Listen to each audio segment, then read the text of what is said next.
একটা মানুষ যখন বিপদে পড়ে তখন তার কাছে দুই ভাবে বিপদ আসে, এ কথাটা আমি অনেকবার বলেছি। একটা মানুষের কাছে বিপদ তিন ভাবে আসে, তিন প্রকার। কয় প্রকার কথা বলেন?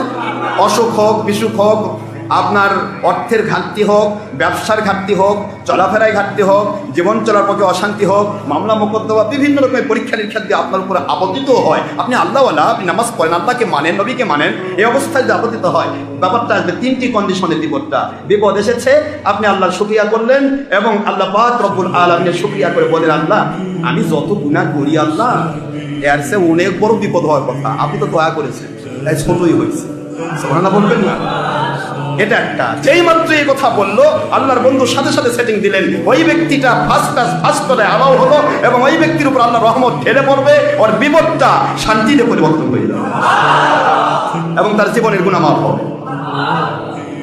এইটা একটা ফার্স্ট কন্ডিশন। সেকেন্ড কন্ডিশন, বিপদ এসেছে, এত কষ্ট, সে আল্লাহর শুকরিয়াও করছে না, আবার আল্লাহ পাককে দোষারোপ করছে, চুপচাপ নীরব, গাউরুল হাক আবিসাম, হয় সত্য বলো নয়তো চুপ থাকো, ডিস্টার্ব করো। কষ্ট সহ্য করতে পারছে না, খুব কষ্ট আছে, শুকরিয়াও করছে না, কিন্তু সে আল্লাহকে দোষারোপ। আল্লাহর হাবিব বলেন এটা সেকেন্ড পজিশন। এতে তার মর্যাদা ক্ষুণ্ণ হবে না, তার গুনাহ মাফ হয়ে যাবে। শুধু মর্যাদাটা বৃদ্ধি পাবে না, সে যে পজিশনে ছিল ঠিক ওই পজিশনেই থাকবে। কিন্তু ফার্স্ট কন্ডিশনে যদি আসে, আল্লাহর শুকরিয়া করলো এবং সে আল্লাহর উপর ধৈর্যশীল হয়ে আল্লাহকে বললো, আল্লাহ আপনি আমাকে সাহায্য করুন, আপনি দয়া করে, আমি গুনাহ করেছি বলে তো বিপদে আসছে, আপনার তো কোনো ঠেকা নেই, আল্লাহ আমাকে বিপদে ফেলাবেন, কারণ আল্লাহ কখনোই চান না কোনো বান্দা কষ্টে চায়। কথাটা কি আকীদায় ঠিক আছে তো আপনাদের?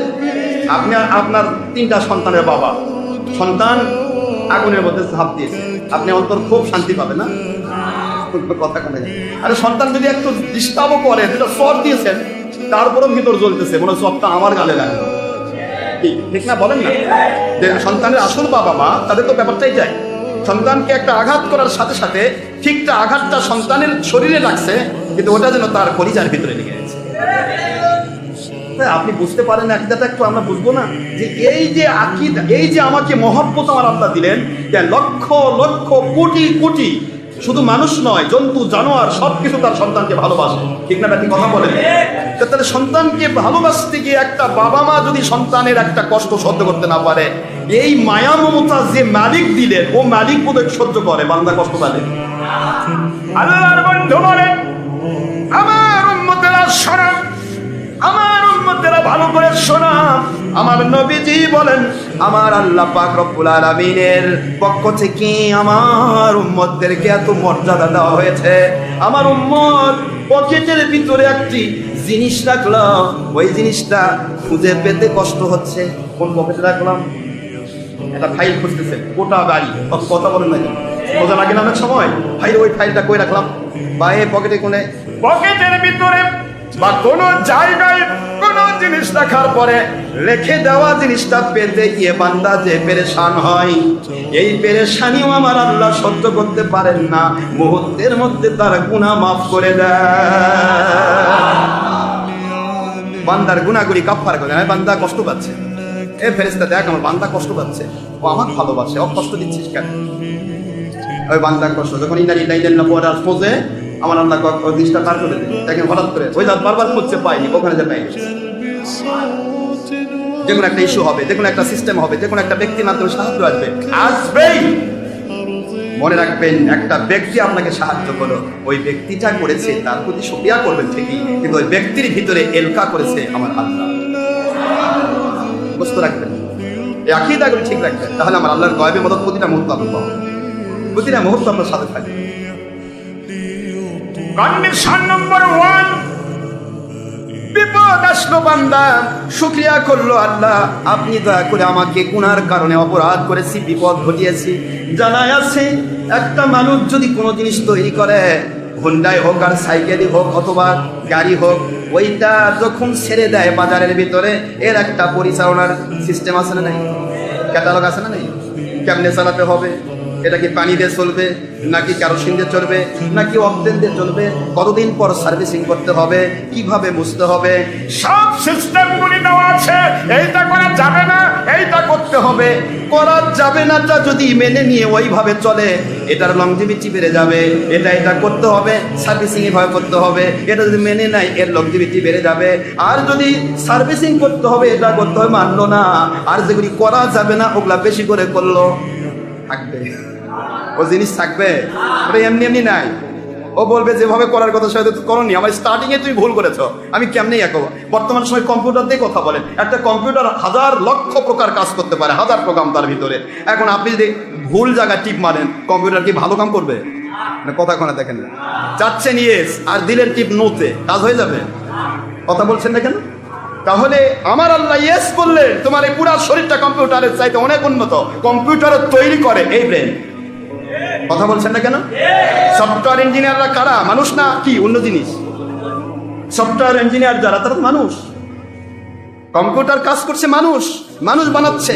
তাই এই মানুষটা যে কম্পিউটার বানায় তার যে জ্বালা,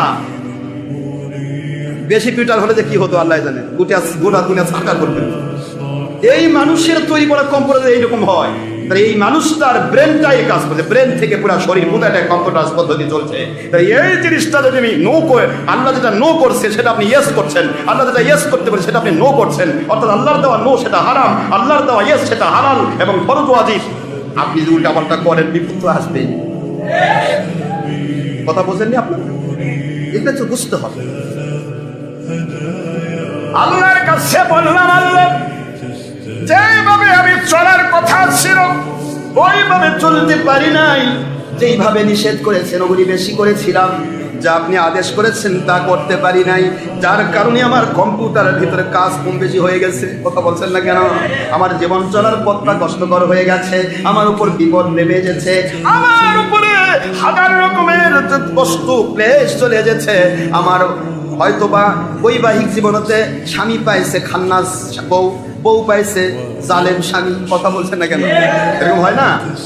ধৈর্য ধরুন বাবা, এটাও আপনার গুনাহ মাফের ওসিলা, এটাও গুনাহ মাফের ওসিলা। যেখানেই যাবেন বুঝতে হবে আমার জীবন চলার পথে নিশ্চয় আমার কোনো ব্যাপার আছে যেগুলি আমি মালিককে কমপ্লিটলি করতে পারি নাই। এই জন্য আমার গুনার কারণে আমাকে বিপদে পড়তে হয়েছে। মালিক, এর চাইতে বড় বিপদ হয়ে আমি ধ্বংস হয়ে যেতে পারতাম, কিন্তু আপনি দয়া করেছেন তাই এত ছোট বিপদ হয়েছে। আপনি দয়া করে আমাকে ধৈর্য ধরার তৌফিক দেন, আপনি দয়া করে আমাকে সাহায্য করুন। এইরকম চিন্তা করার সাথে সাথে ওই বান্দার জীবনের গুনাহ মাফ হয়ে যায়, ওর জন্য জান্নাত বরাদ্দ হয়ে যায়। ওই বান্দাটার উপর আল্লাহ খুশি হয়ে যান। ওই বান্দার বিপদটা কিছু দিনের ভিতরে কমপ্লিটলি শান্তি দিয়ে অল্টারনেট পজিশন হয়ে যায়, শান্তিতে পরিবর্তন হয়ে যায়।